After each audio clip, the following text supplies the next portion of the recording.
Hi kids, have you been thinking about getting a looper but you're not sure which one to buy? Well, we're going to be opening the Boss RC1 Looper. We're going to be putting it through its paces, no manual, and we're going to find out just how easy it is to use right here on GearGasms.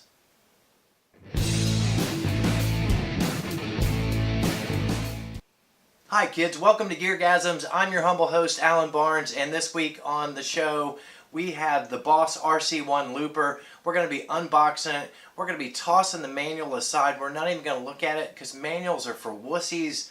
We're just going to man jump right into that thing, start stomping on it like a complete idiot, and see if we can figure out just how easy it is to use. This can go one or two ways.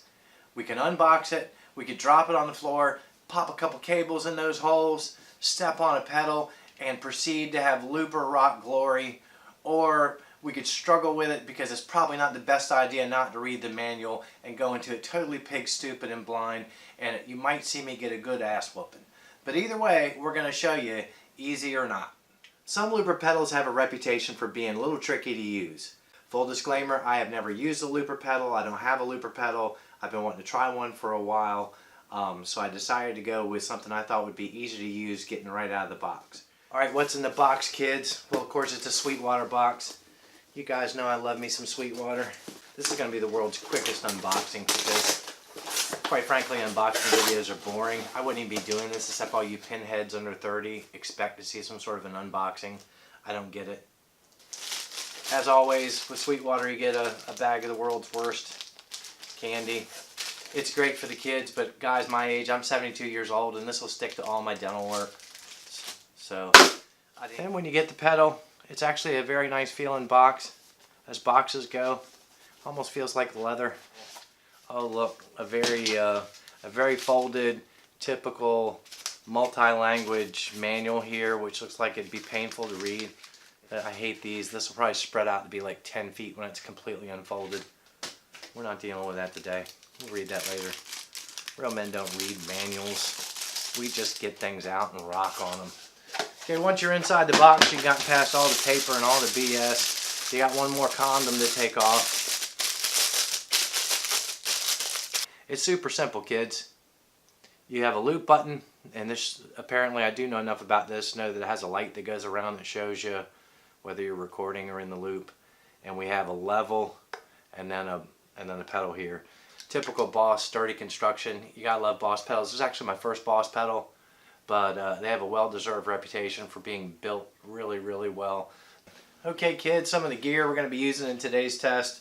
Obviously we have the Boss RC1 Looper.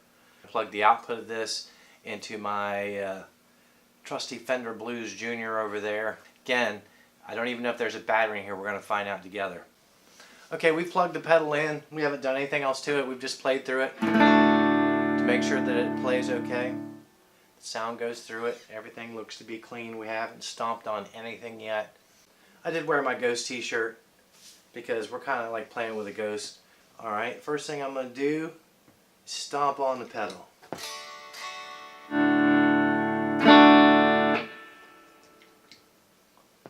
Alright. That didn't work out so well. Alright. Nope. It's not doing it. You see my foot? No. Alright, I stomped on it twice. So let's try it again. I'm going to stomp on the pedal.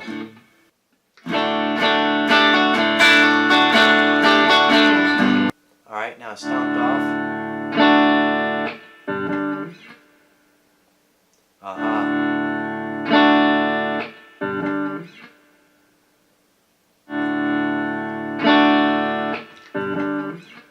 Alright, I'm stomping on the pedal now. Now if I double stomped and then I stomped hard. Now it's flashing red, and I think I finally killed it. I did figure out that if you stomp on it twice and then you stomp on it and hold it for 2 seconds, that seems to have like cleared everything out, which is great. Alright, so I figured out some of the wrong things to do just by sitting here. Again, I have not looked at that manual. Damn it, I'm not going to look at it. I'm going to figure this out. Let's count it in. 1, 2, 3, 4.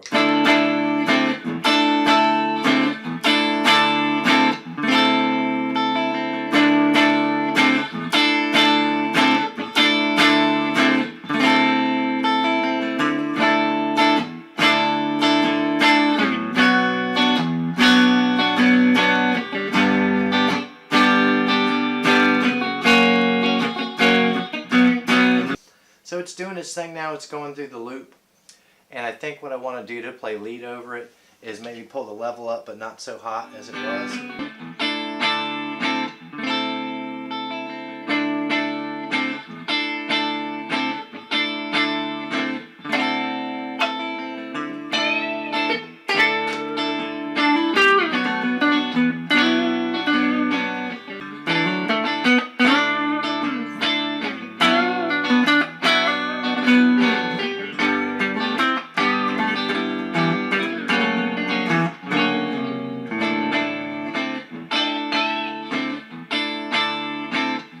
Now, if you hear what it's doing there, it's not doing what I expected it to do.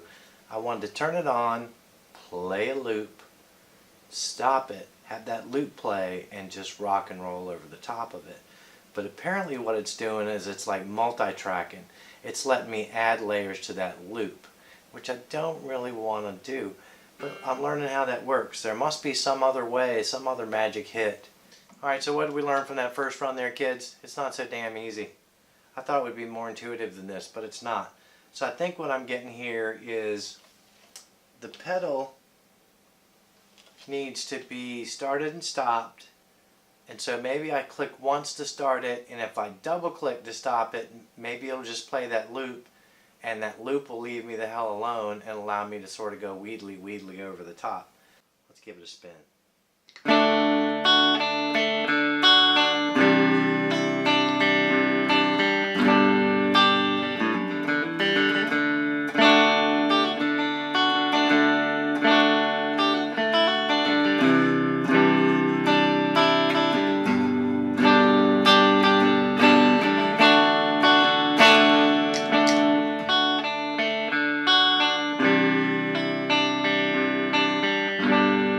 Now if you're watching the other footage there, and I'll put some picture in picture here too, we can see it.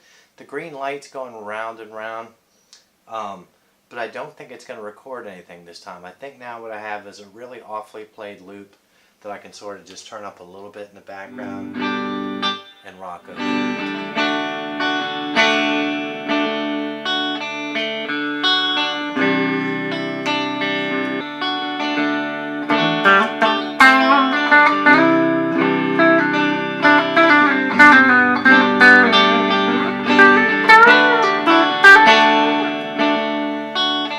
Okay, so we have success. The key is tap, play your stuff, tap, tap, and then it'll just go round and round. I think if you tap once, you're starting another track. So tap, rock out, tap, tap, and you got a simple loop. Now we're going to move on to another experiment. We're going to keep this loop going in the unit, but I'm going to plug a distortion pedal in front of it. I'm going to plug the Wampler Pinnacle Deluxe in front of it, because I might want like a clean background, but then I might want to wail across it in a different kind of tone. Alright kids, we got the Pinnacle hooked up. We've still got the loop going. I can see it going round and round. I'm going to spin up the volume a little bit.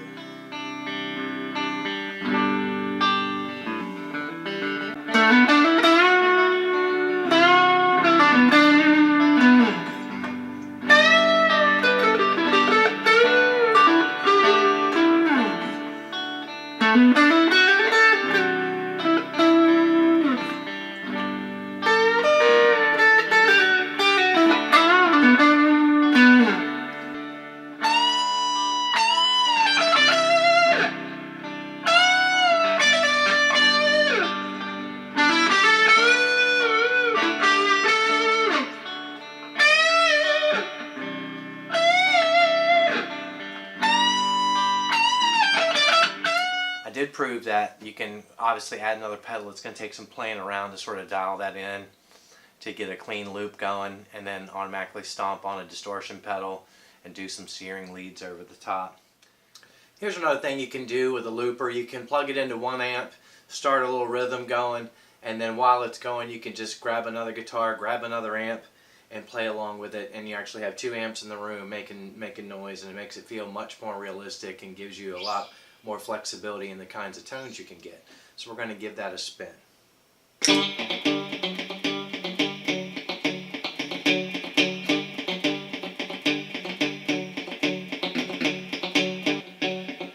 We plugged into another amp. We've got the loop still going, and now we can have some multi-amp fun just sort of rocking out over top of it.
Well, kids, you saw how that worked out.